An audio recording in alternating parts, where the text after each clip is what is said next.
Então, gente, eu estou aqui com a Lúcia Egídio. Lúcia Egídio é professora da Rede Municipal de Queimados, né? Lúcia leu o meu livro A Mente Desejante e a gente, a partir desse programa em diante, eu vou trazer algumas pessoas que fizeram isso e que fizeram questão de me dar um feedback. Ela, inclusive, ela foi a primeira que fez questão de dizer assim, olha, li o teu livro, cara, foi fantástico. E foi um textão que ela mandou para mim, tá? Em cima daquele textão, a gente montou essa conversa aqui que a gente vai ter com vocês. Ela definiu algumas partes do livro como um soco no estômago. Como é que foi isso? Me explica melhor esse negócio, né? Algumas partes do livro foi como se fosse um soco no estômago. Então, para começo de conversa, eu quero agradecer, né, por estar aqui, pelo privilégio de estar falando de algo que me fez bem. Eu não costumo levantar bandeira de partido ou fazer propaganda de alguma coisa, mas só daquilo que eu realmente acredito. Então a Lúcia está aqui voluntária, tá? Não está cobrando nada. Não, pelo contrário. Resolvi aceitar o convite porque eu acho que se é algo bom, a gente precisa compartilhar para que outras pessoas também tenham acesso. Ler A Mente Desejante foi assim, acabou sendo um marco na minha vida, né? Porque me deparei com muitas coisas que aconteceram na minha infância e com muitas coisas que fizeram comigo, né? E que eu não me dei conta, né? Nesse tempo todo, enquanto adulta, e que algumas coisas eu até acabei permitindo que reproduzisse nos meus filhos, né? E quando eu comecei a ler o livro, a minha ficha começou a cair em relação a alguns aspectos. Não só em relação à criação de filhos, mas também como minha postura enquanto professora, enquanto pessoa que lida com crianças, né? Então, assim, eu tive esse primeiro impacto de ler algumas coisas, de começar a entender como funciona, né, a mente, como se forma, essa questão do psiquismo, o que as experiências que a gente vivencia na infância, elas reverberam na gente enquanto adulto, né? Então, essa leitura, ela contribuiu muito para isso. Então, por isso que a princípio foi um soco no estômago, porque muitas coisas que aconteceram, eu consegui entender através da leitura do livro.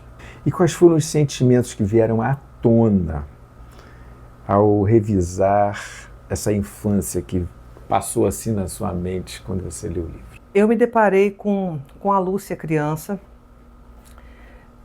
Eu consegui fazer uma trajetória, né, do que aconteceu comigo, né, nos meus primeiros anos de vida, de quando eu tenho lembrança, e de como toda essa experiência ela reflete no que eu sou hoje, né? Então, assim, na verdade, é uma leitura que me instigou a visitar o meu eu criança.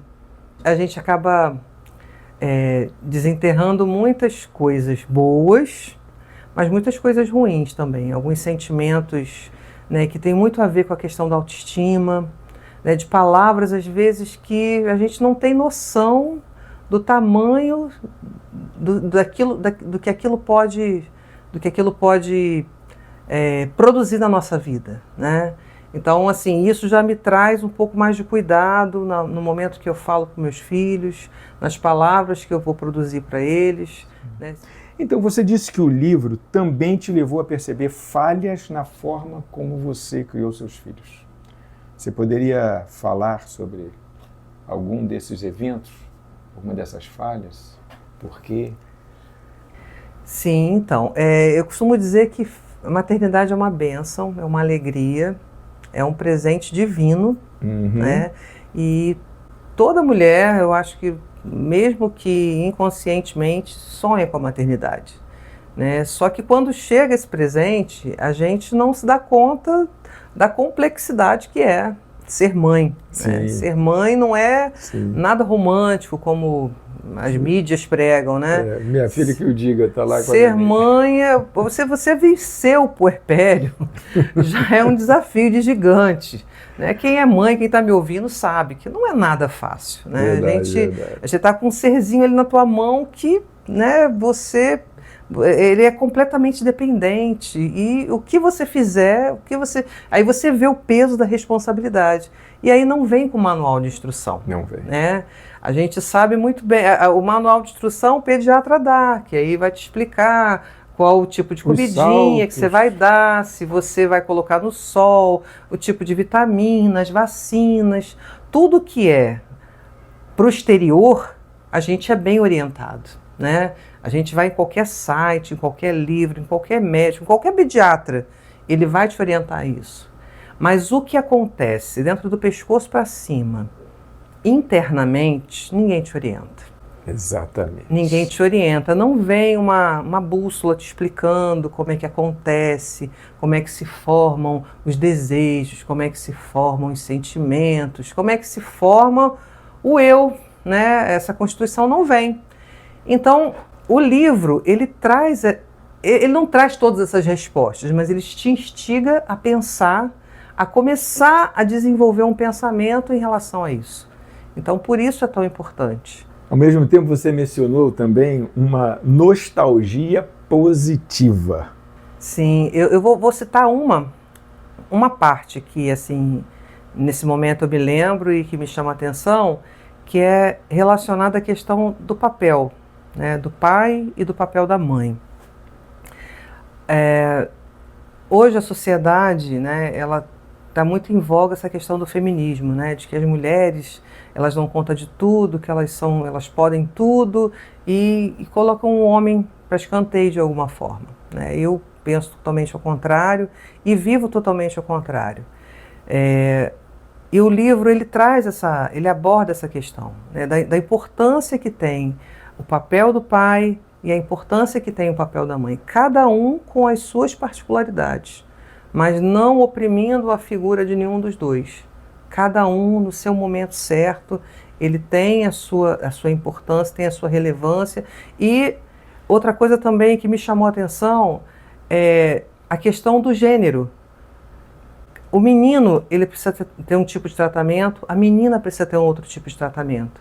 E assim, e pelas literaturas que eu vinha lendo, dificilmente você encontra um profissional que queira abordar sobre isso, né? Porque quer colocar todo mundo... É um tema complexo. Todo mundo dentro de uma maneira só, como se todos fossem iguais, e não somos. Deus nos fez diferentes, com as nossas particularidades. E o livro aborda isso, em algum momento ele toca isso, e ele coloca de uma maneira muito simples e muito óbvia de se enxergar. Exatamente, é um tema sensível. Sim, que as pessoas não querem discutir. E ele não levanta uma bandeira a esse respeito, mas ele nos traz cientificamente como isso acontece.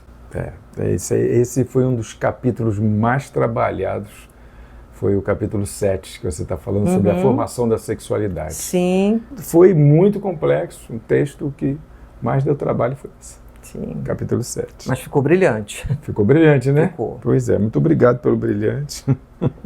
Que diferença faria, na sua opinião, se você tivesse tido acesso a esse tipo de conteúdo antes de se tornar mãe? Eu acho que eu teria me compreendido melhor, eu teria aceitado algumas fragilidades minhas melhor e, consequentemente, eu teria cometido menos erros com os meus filhos. Principalmente meu filho mais velho, de 18 anos, né, que algumas coisas eu acabei reproduzindo o que minha mãe fez comigo, ou com, não só minha mãe, mas os adultos que conviveram comigo na infância fizeram, eu acabei reproduzindo de alguma forma.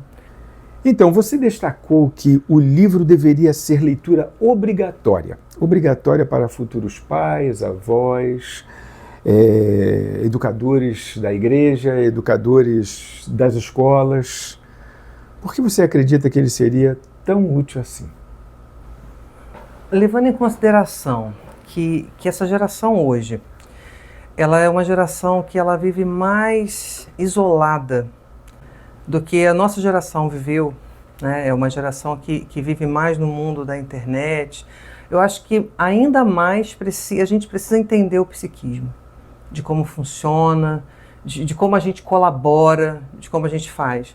E a influência que os adultos têm na vida das crianças, né? E isso, quando eu falo influência, não é só pai e mãe, né? Os tios, avós, os professores na escola, as palavras que são ditas. Tem palavras que reverberam na vida da gente por muito tempo, e a gente nem se dá conta disso. Então, por isso a importância de entender como é que é o processo, o que a ciência diz a respeito, para a gente poder balizar e colaborar com esse imaginário infantil, com essa construção do homem e da mulher que está sendo feito ainda na infância. E o que você achou assim da linguagem do livro? Como ele foi apresentado? Eu penso que a leitura do livro não é uma leitura informal de uma maneira que uma criança leria, mas adultos comprometidos com um mínimo de escolaridade conseguem ter acesso facilmente. Até porque é uma leitura que prende a atenção. Você lê o primeiro capítulo, você já fica desejoso de ler o segundo e ler o terceiro. É bastante interessante. Não é aquele livro que você põe, eu vou ler um capítulo aqui, daqui a um mês eu vou ler o segundo. Você quer terminar de ler. Então, para mim, isso é um livro bom de se ler, é fácil. Teve alguma passagem que você sentiu que estava assim, tipo, não estou lendo o livro, eu estou conversando com os autores? Que esse livro foi feito por eu e Mônica, né? E esse livro tem uma história muito interessante. Só deixa eu dar essa palhinha aqui sobre essa história. Mônica foi a primeira pessoa que eu pedi para fazer leitura e fazer a primeira crítica. Ela que é uma pessoa assim que, meu Deus do céu, tem uma crítica fantástica, né? Ela falou, teu livro está muito bom, mas está faltando uma coisa, estão faltando histórias aí nesse livro. Eu falei, histórias? Histórias. Você trouxe os relatos teóricos, o que as pesquisas apontam, como deve ser, enfim. Mas cadê nossas histórias? Cadê as histórias que vão ratificar essa teoria? Levou aí uns 7 meses, mais ou menos, a gente esperou mais um bocado e ela escreveu as histórias. Cada capítulo ela escreveu uma história da nossa vida ou uma história que nós conhecíamos de alguém que colaborasse com aquela parte teórica que estava ali. E eu tenho recebido feedback de que isso tem enriquecido demais. Né? Você acabou de falar, né? Você lê a teoria e depois você vê como aquela teoria, como alguém vivenciou aquela teoria. Tanto é que, né, que a abertura do livro, já dá para chorar ali na abertura do livro ali. Eu não vou dar o spoiler da abertura, mas eu tenho certeza que você chora. É a concretização do que é o relacionamento numa família, né? Na criação de filhos. Não dá para ter só o pai, não dá para ser só a mãe, né? O pai vem, às vezes, com uma disciplina mais forte, mas aí tem que ter a mãe, que vem com aquela doçura, que traz o encantamento, que traz o cheiro, o gosto. Eu vou dizer que os textos da Mônica fazem isso com o livro, e aí é o encaixe perfeito. É o encaixe perfeito. Agora eu entendi. É o encaixe perfeito. Né? Inclusive, tem um dos textos, se não me engano, na página 83, por aí. Nossa, e que ela aí até a página. Sim, porque assim, foi um texto que eu fiz questão de reler várias vezes. Foi uma leitura gostosa, porque não é pesado. E quando a gente se encontra nas páginas, nas palavras, e aí é como se a gente estivesse lendo para a gente mesmo. É muito bacana isso. E aí tem nesse trecho, ela fala sobre essa mãe quando nasce, né? Esse início, esse descortinar da mãe, esse crescimento, o que é, as primeiras sensações, o que é, os medos, a aventura de ser mãe inicialmente, né? As sensações, as emoções e tudo, e esse crescimento. E essa mãe vai passando com o tempo, ela vai amadurecendo, ela conta das experiências, dos sentimentos das experiências, até a questão do envelhecimento, né? Que é o natural e é o que a gente quer chegar. Né? E esse sentimento do que é ser mãe, né? Na fase mais nova e na fase mais madura. Mas ela conta com uma singeleza e com uma doçura que aí me trouxe uma recordação da minha mãe, assim, que é a pessoa que eu amo, que eu tenho uma veneração, um respeito muito grande pela história dela, de tudo que ela me ensinou e que reverbera na minha vida enquanto mãe também. Então, assim, só leiam. É muito bacana, muito gostoso de ler. Você então viu que em algum momento você não estava lendo o livro, você estava conversando com os autores. É a sensação que dá, que assim, não é uma literatura que te deixa distante, né? E você está lendo algo distante, é algo próximo. A impressão de que dá é que é uma roda de conversa entre amigos, né? A gente está em trio ali, né? Conversando a respeito de causas comuns, que é a família, que é filho, que somos nós mesmos. É essa história do que vai e que volta, né? De falar do nosso passado, do nosso presente, a pensar o nosso futuro e por aí vai. Então, se você pudesse resumir tudo isso em uma palavra ou uma frase, o que você diria? Eu resumiria em autoconhecimento e perspectiva de futuro. Que mensagem você deixaria para quem hoje está pensando assim, eu acho que eu vou ler A Mente Desejante? Gente, só leiam. Vocês já têm filhos, né, criar maiores como eu. Quem ainda deseja ter filhos, eu acho que é imprescindível, A gente às vezes se preocupa muito com enxoval, com a cor que vai ser, com o quarto, tudo isso é importante. Mas cuidar da mente, do psiquismo, pensar, entender, isso é muito mais importante do que tudo isso. Né? E eu diria para quem de repente não vai ter filhos mais, ou já teve, mas que quer presentear uma gravidinha, quer presentear um casal, né, que está tendo filho, né, pela primeira vez ou pela segunda, um exemplar desse livro é um presente espetacular, eu acho.